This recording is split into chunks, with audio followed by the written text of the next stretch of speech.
हर हर महादेव। नमस्कार भक्तों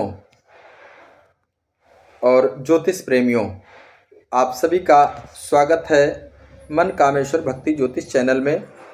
आज हम चर्चा करेंगे चतुर्थ भाव में चंद्रमा के प्रभाव पर। चंद्रमा मन का कारक है, माता का प्रतिनिधित्व करता है, हमारे भावनाओं, शांति और सुख का प्रतीक है। और जब यह चंद्रमा कुंडली के चतुर्थ भाव अर्थात सुख स्थान में बैठता है, तब उसके परिणाम अत्यंत गहरे और जीवन परिवर्तक होते हैं, क्योंकि चतुर्थ भाव दर्शाता है माता का स्नेह, ग्रह सुख, वाहन, संपत्ति और व्यक्ति का आंतरिक मनोबल।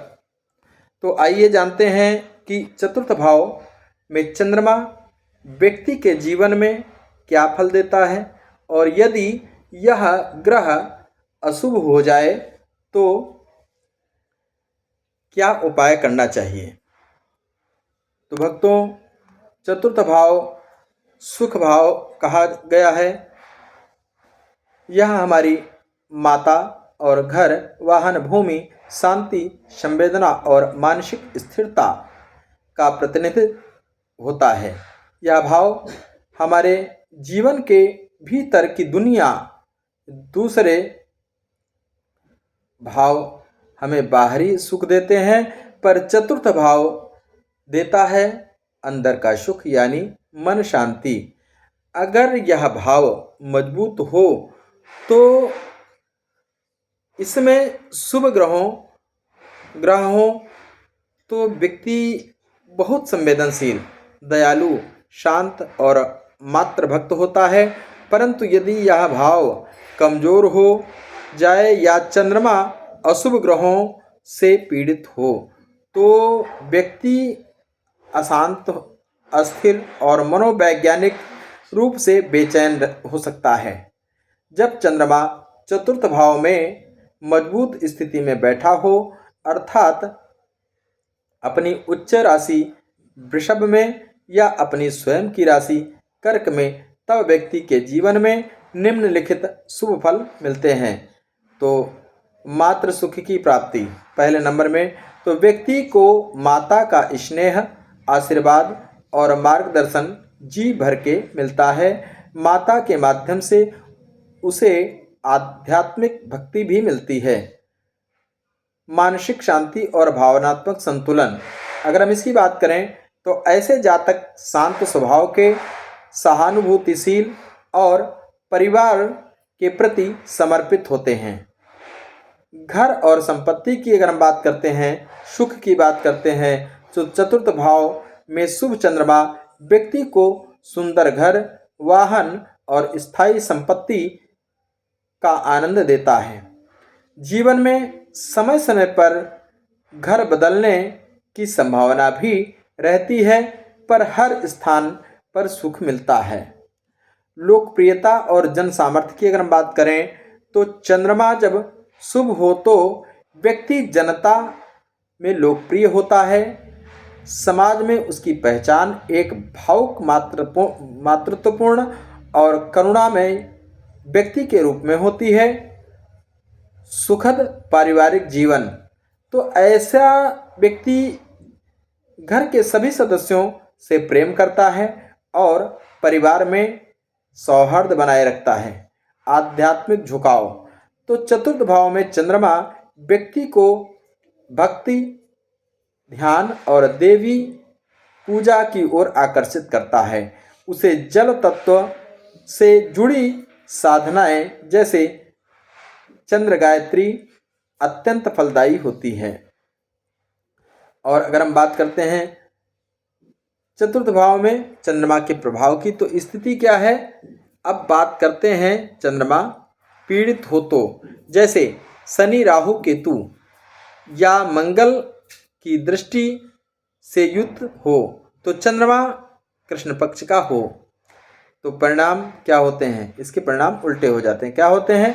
मनोवैज्ञानिक अशांति, तो ऐसे व्यक्ति का मन बहुत जल्दी बदलता है, निर्णय लेने में असमर्थता, चिंता और नींद की कमी जैसी समस्याओं को देखा गया है। अब हम बात करते हैं, व्यक्ति का मात्र सुख अधूरा रह जाता है। कभी भावनात्मक दूरी तो कभी मात्र स्वास्थ्य की समस्या भी संभव है। घर के अगर सुख की बात करें, सुख में बाधा क्या होती है?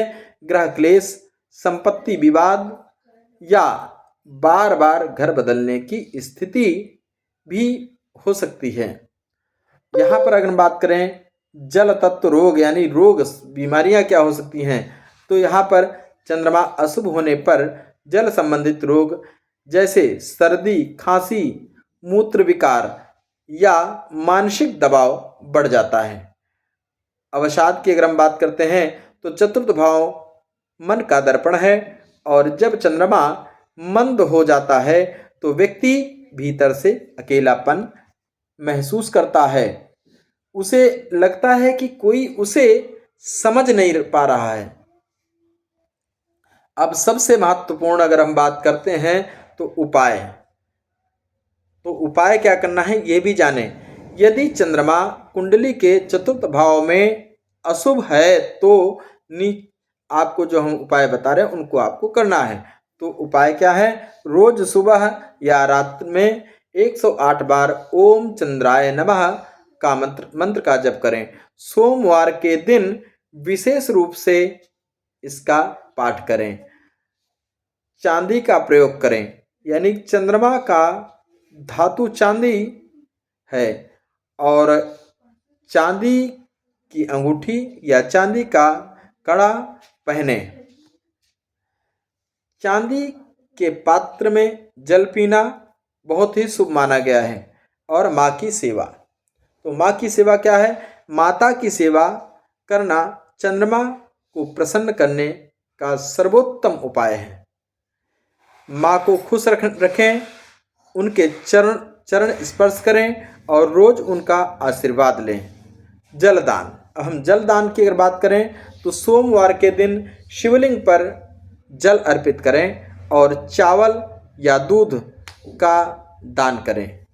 मंत्र साधना, अगर हम मंत्र साधना की बात करें तो ओम सोम सोमाय नमः इस मंत्र को रात्रि में चंद्रमा को देखते हुए 11 बार या 108 बार करना ही चाहिए हर हालत में।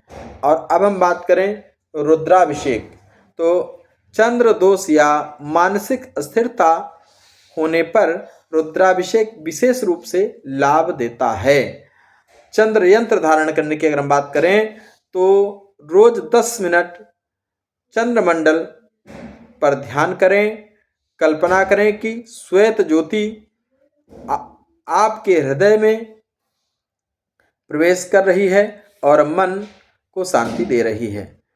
प्रिय श्रोत भक्तों, चतुर्थ भाव में चंद्रमा व्यक्ति के जीवन का आईना है।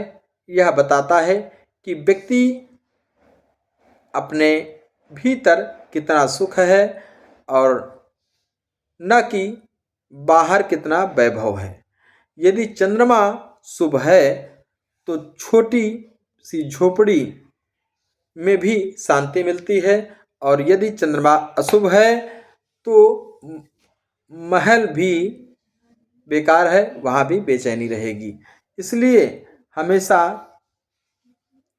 अपने मन को स्थिर रखें, माता पिता की सेवा करें और चंद्रमा को प्रसन्न करने के लिए मंत्रों का नियमित जाप करें।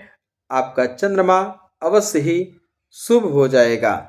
ओम चंद्राय नमः के साथ सभी के जीवन में शांति, स्थिरता और सुख की शुभकामनाएं देता हूं। और जो लोग भी वीडियो देख रहे हैं चैनल को लाइक करें, सब्सक्राइब करें और शेयर करें। आप सभी का दिन मंगलमय हो। राधे राधे। भगवान चंद्रदेव की कृपा सदैव ही आपको प्राप्त होती रहे।